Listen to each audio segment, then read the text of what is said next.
오늘은 성령 강림 후 두 번째 주일이고 평신도 주일입니다.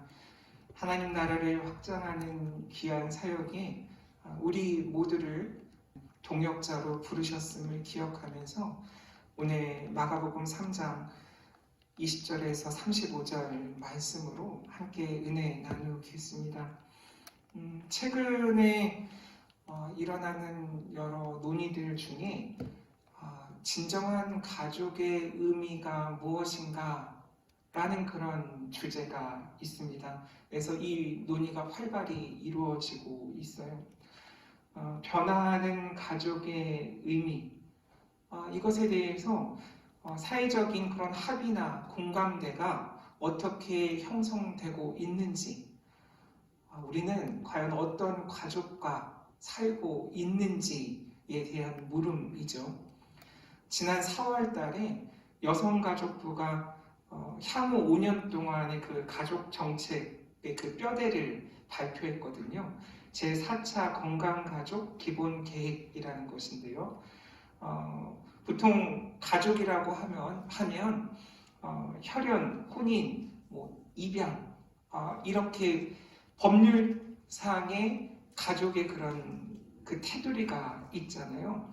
그 테두리를 좀 확대해서 다양한 형태의 가족까지 포용하고자 한다라는 그 내용을 담고 있습니다. 또 그 자녀들이 그 성을 결정짓잖아요. 제가 이씨니까 저희 아들도 이씨가 되죠.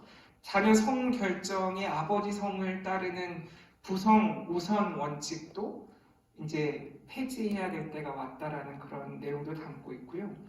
한부모 가족 등에 대한 지원을 늘리는 그런 계획도 그 외에 다양한 내용들이 이 제4차 건강가족 기본계획 안에 담겨져 있습니다. 제가 어릴 때만 해도 초등학교, 중학교 이렇게 다닐 때만 해도 대가족 제도라는 말을 제가 익숙하게 들었었고 그때 이제 처음 들었던 용어가 핵가족이라는 말이었었어요. 그래서 교과서를 통해서 우리는 이제 핵가족 시대를 맞이하고 있구나 라는 생각을 했었는데 이제 이 핵가족이라는 말이 전통적 가족 모델로 통용되고 있더라고요.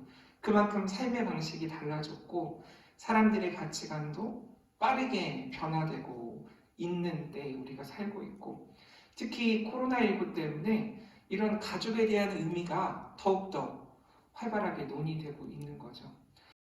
제가 어디서 어떤 글을 읽었는데 이 핵가족 제도가 그나마 잘 유지되고 있었던 이유가 서로 바빠서 자주 보지 못했기 때문에 집안에서 그 핵가족 제도가 유지될 수 있었다라는 그런 내용을 봤어요. 근데 코로나19 때문에 가족끼리 함께하는 시간들이 늘어났잖아요. 그래서 오히려 이 핵가족 제도가 변화되는 계기를 지금 코로나19 때문에 맞이하고 있다라는 그런 지적을 제가 접한 적이 있거든요.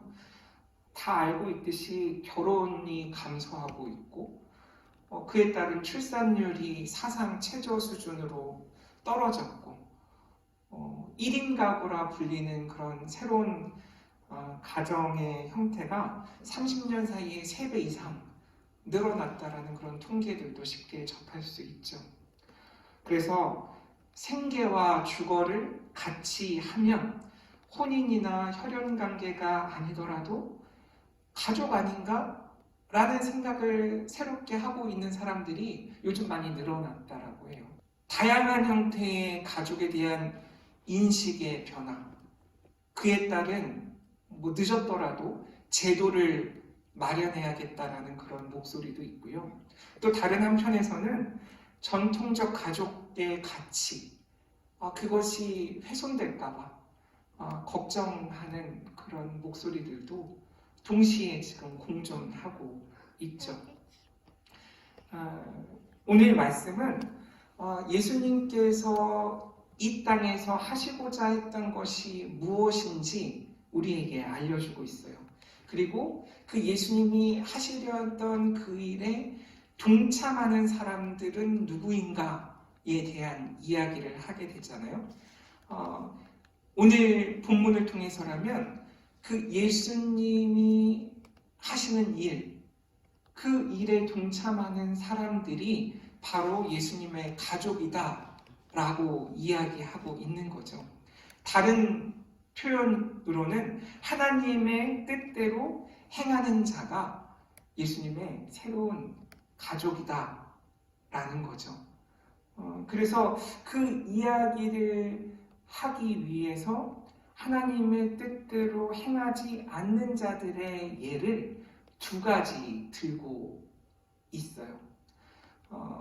지금도 이렇게 가족에 대한 새로운 정의와 그런 정책들이 논의되고 있듯이 다른 의미로 예수님 당시에도 이런 가족이라는 그 당시에도 중요했던 그 개념을 가지고 새로운 신앙 공동체는 어떠해야 되는지 마가의 입을 통해서 우리가 듣게 되는 거죠.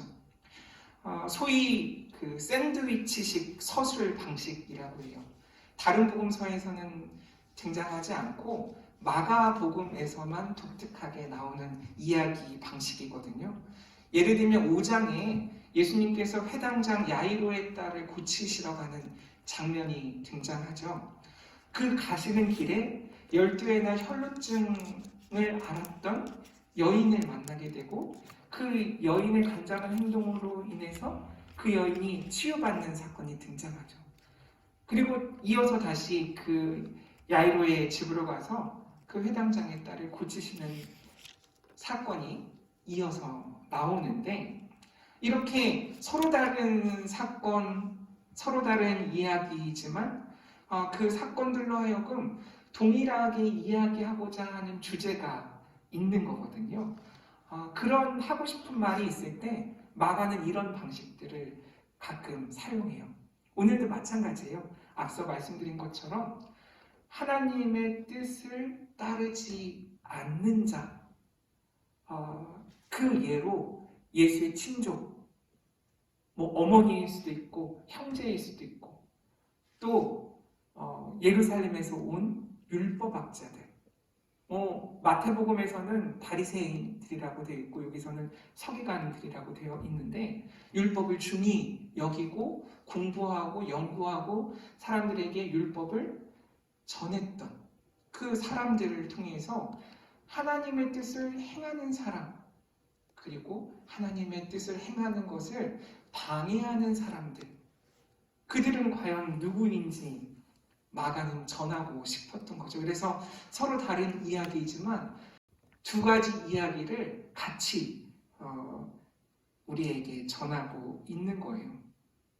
그래서 20절, 21절 그리고 31절 이후의 말씀들에서는 예수님의 친족, 예수님의 어머니, 동생들, 그들이 예수님을 미쳤다고 생각하고 예수님을 붙들러 온 사건, 이 붙들다라는 거는 체포한다라는 그런 의미가 있어요.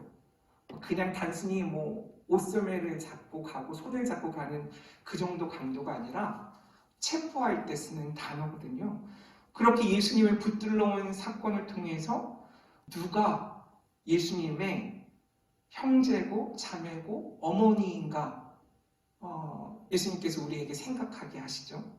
또 중간에 끼어있는 22절에서 30절, 소위 바알세불 논쟁이라고 불리는 이 부분, 그리고 그 안에서도 또 28절에서 30절은 또 따로 떼어서 생각할 수 있는 부분이긴 한데 이 사건은 예루살렘에서 내려온 서기관들, 율법학자들이 예수님이 바알세불의 힘을 입어 귀신을 쫓아냈다고 하는 그 사건을 동시에 다루고 있는 거죠.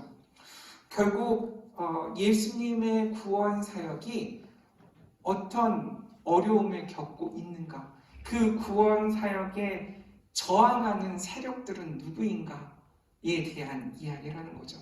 두 그룹, 가족들과 그리고 율법학자들을 예를 들어서 이야기하는 거예요. 21절에 친족이라고 되어 있는 그 부분은 그 70인역에서는 지지자들, 제자들, 가족, 친척들 그런 의미를 담고 있어요. 그 곁에 있는 사람들이라고 보통 이야기하는데 31절 이후의 내용과 이 20절, 21절이 연결된다고 볼 때 이 친족들은 단순히 그의 곁에 있거나 뭐 제자들이거나 지지자들이 아니라 정말 예수의 어머니와 형제들이겠구나 라는 생각을 우리가 자연스럽게 할 수 있는 거죠. 그래서 가족들조차도 예수님이 누구이신지 정확히 모른다라는 것을 마가는 이야기하는 거죠. 그걸 통해서 새롭게 예수님의 가족이 된다라는 것. 누구겠어요? 마가 공동체를 이야기하고 싶은 거죠. 예수님의 가족도 잘 모르는 예수님과 새로운 공동체를 이루고 있는 마가 공동체야말로 예수님의 새로운 가족이다 라는 그 이야기를 하고 싶었던 것 같아요. 마가 공동체가 예수님의 새 가족이라는 그런 분명한 정체성을 부여하기 위한 첫 번째 예수님의 저항 세력으로 가족을 이야기하고 있는 거죠. 그리고 서기관들이 등장하죠.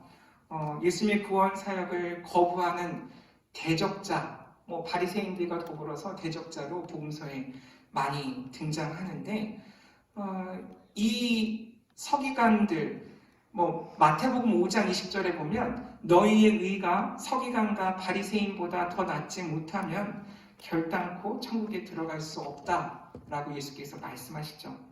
그들이 아예 공로 없는 사람들은 아니었죠. 율법을 지키게 하는데 하나님의 의가 무엇인지 전하는데 많은 애를 쓴 사람들이었으나 그 지키게 하는 데에 집착한 나머지 그 정신, 그 뜻을 놓쳐버린 사람들이었던 거죠. 형식과 껍데기를 쥐고 있던 사람들이었기 때문에 예수께서 비판하는 그런 세력으로 자주 등장하죠. 마가복음에서 보면 서기관들은 예수님의 그 사역을 항상 감시하고 있고 고발하고 또 때로는 논쟁하고 결국 예수님을 십자가에 돌아가시게 하는 그 일에 중요한 역할을 했던 사람들이 바로 서기관이었죠. 근데 이들이 얼마나 급박했는지 가버나움, 갈릴리까지 직접 내려와서 예수님과 지금 이야기를 나누는 장면이 그려져 있잖아요. 그래서 아마 마가는 이 복음이 전해지는 하나님의 나라가 확장되는 그런 예수 운동은 예루살렘이 아니라 이 갈릴리가 중심이다. 예수님이 계신, 예수님과 함께하는 그곳이 하나님 나라 운동의 바로 중심지라는 것을 이런 그 상황을 통해서도 전하려고 했던 것이 아닌가 생각을 해요. 어쨌든 안식일법을 어겼는지 아니면 귀신의 힘을 빌려서 귀신들을 쫓아냈는지 금식하는 것이 불필요하다고 얘기했는지 그 당시 유대 전통사회에서 금기시하던 사람들, 죄인이라고 취급하던 사람들하고 얼마나 오랫동안 어디서 밥을 먹고 이야기를 했는지 모든 것들이 다 율법학자들에게는 눈의 가시처럼 예수님의 그런 모든 행동들이 눈의 가시처럼 보였을 것이죠. 그런 대표적인 두 그룹에 대해서 이야기하고 있는 거예요. 그리고 28절에서 30절 이 내용들은 아마도 마가 공동체가 활발히 활동하고 있었던 70년 그 때의 그 마가 공동체의 상황을 대변하는 내용들이라고 볼 수 있어요. 아마도 유대교로부터 박해를 받았겠죠. 그 조롱받고 박해받던 그 상황 속에서 사람의 모든 죄는 용서받을 수 있지만, 즉 율법을 어김을 통해서 그것도 어쩔 수 없이 어길 수밖에 없는 그런 상황 속에서 지어지는 힘없는 사람들, 억압받던 사람들, 연약한 사람들의 그런 죄들은 용서받을 수 있지만, 무엇으로? 복음으로 용서받을 수 있지만, 그리스도의 신앙, 즉 예수 그리스도의 정신, 그 성령의 역사, 하나님의 구원의 계획을 방해하는 그 자들은 영원한 죄를 벗어나지 못할 것이다 라는 그런 말을 하고 있는 거죠. 그래서 자기 시대의 그리스도 신앙을 변론하고 있는 마가의 목소리를 보게 되는 거고, 이것이 다른 말로 하면 마가의 신앙 고백이 될 수 있는 거죠. 그리고 31절에서 35절의 내용도 요즘의 여러 상황들과 그 당시의 상황을 종합해서 생각해 보면, 그 당시에 예수님의 친족들이 그 초대교회 안에 새로운 움직임들을 보였구나. 예를 들면 야고보 같은 예수의 형제 같은 경우는 그 초대교회 안에서 중요한 일을 하다가 순교까지 하는 그런 역할을 감당했지만, 그 외에 또 어떤 형제들이나 친족들은 예수님과 혈연 관계라는 그런 이유만으로 그 초대교회 안에서 어떤 영향력을 행사를 하지 않았을까? 지금도 보면은 어떤 유명인, 정치인, 연예인들의 가족들이 여러 가지 문제들을 일으키는 경우 저희가 쉽게 뉴스로 접하잖아요. 그 당시에 예수님의 친족들이 새로운 그런 신앙 공동체 안에서 어떤 일들을 벌였고, 그 일에 대해서 마가가 경고하고 있는 내용들이 31절에서 35절의 내용들. 그래서 예수님과 혈연으로 묶어 있는 그것만으로 새로운 신앙 공동체 안에서 그 역할을 감당할 수 있는 것이 아니라, 정말 예수의 뜻을 따르는 자들이어야만이 그 일을 할 수 있다는 내용을 하고 있는 거죠. 결국 오늘 말씀을 통해서 이야기하고자 하는 것은 이것이에요. 그렇다면 예수님과 함께 둘러앉은 자들은 무엇을 하고 있었을까라는 질문을 우리가 던질 수 있죠. 지난주의 말씀과 연결되어 생각해 보면 새로운 관계를 예수님과 맺고 있던 거죠. 교제하고 있었고 소통하고 있었어요. 예수님과 소통하고 교제하는 것이 신앙 생활이라는 것을 이야기하는 거고, 그렇게 함께 둘러 앉아서 예수님과 있으면 어떤 일이 일어날까? 치유가 일어나죠. 우리에게 평안이 찾아온다는 거예요. 한 식탁에 둘러 앉아 있는 것만으로도 육신의 허기를 채우는 것뿐만 아니라, 그래서 힘을 얻고 몸이 건강하게 되는 것을 체험하는 것뿐만 아니라, 그 초대받은 사람들의 면면을 살펴봤을 때 그들이 처했을 사회적인, 정치적인, 경제적인, 문화적인 여러 어려움들, 그 안에서 소외받고 박탈당하고 억압받았던 그들이 어떻게 그 자리에 앉아서 다시 살아갈 힘을 얻게 되었는지 우리가 짐작할 수 있는 거죠. 그래서 예수님과 함께 둘러앉은 그 자리는 더 이상 차별받지 않고 더 이상 주변인이 아니게 된 사람들의 잔치 자리였다라는 거죠. 그 자리는 새로운 공동체를 경험하는 자리였다라는 거예요. 즉 하나님의 나라가 실현되고 있는 모습이죠. 하나님의 영향력이 그 안에 가득 차 있는 것이고, 너와 나를 넘어서서 우리라는 새로운 공동체, 가족이 실현되는 그 자리를 마가는 이야기하고 싶었던 거예요. 서로 나뉘어있던 벽이 허물어지고 서로 만나고 이야기하고 위로하고 배려하고 서로 사랑하라는 그 예수님의 말씀을 경험하는 자리.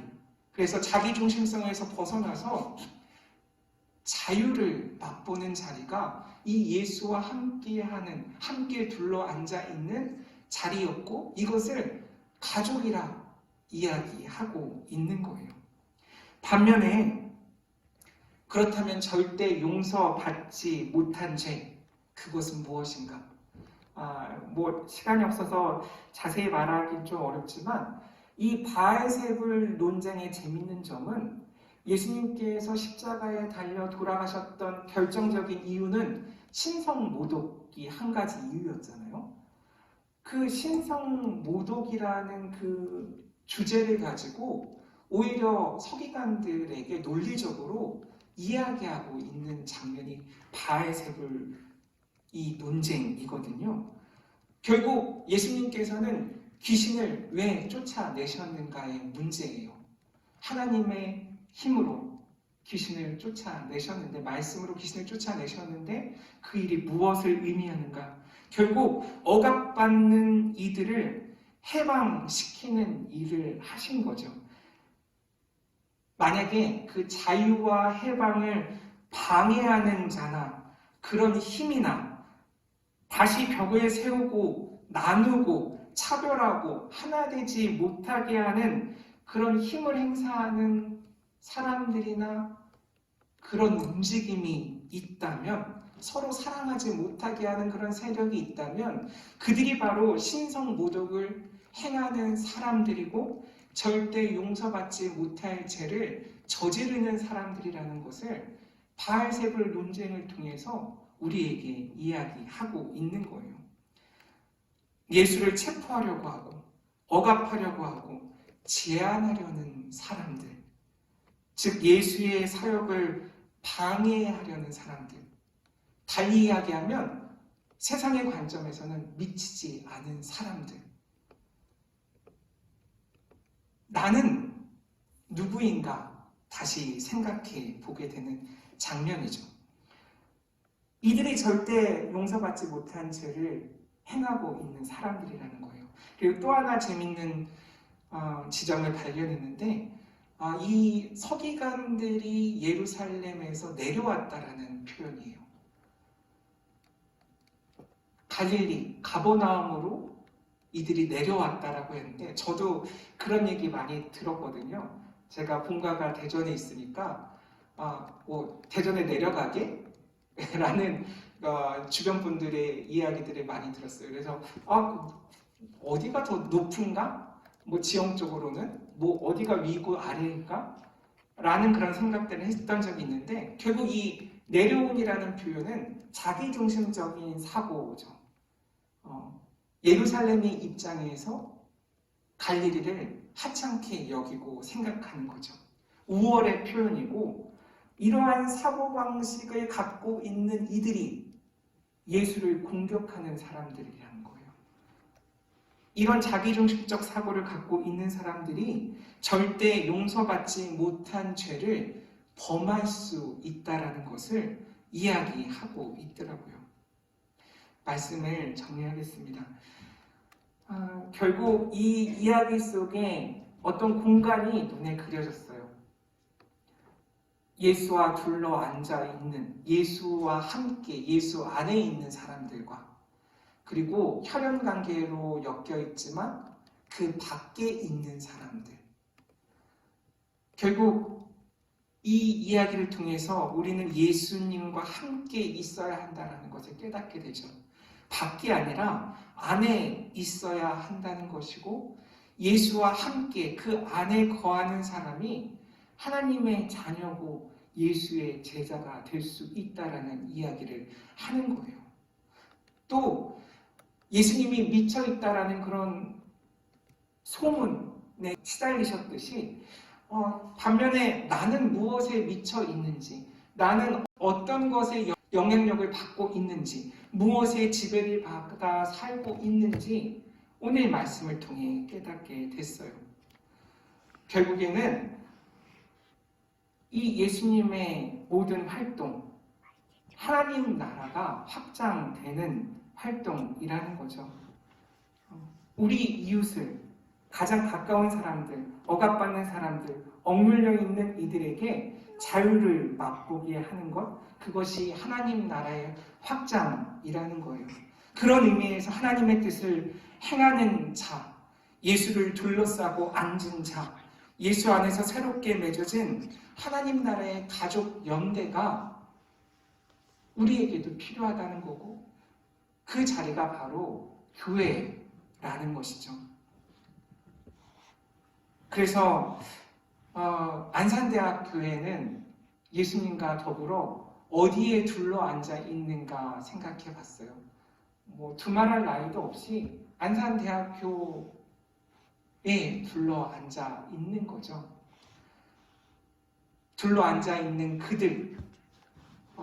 그들과 새로운 공동체를 우리가 끊임없이 맺으며 살아가고 있는가?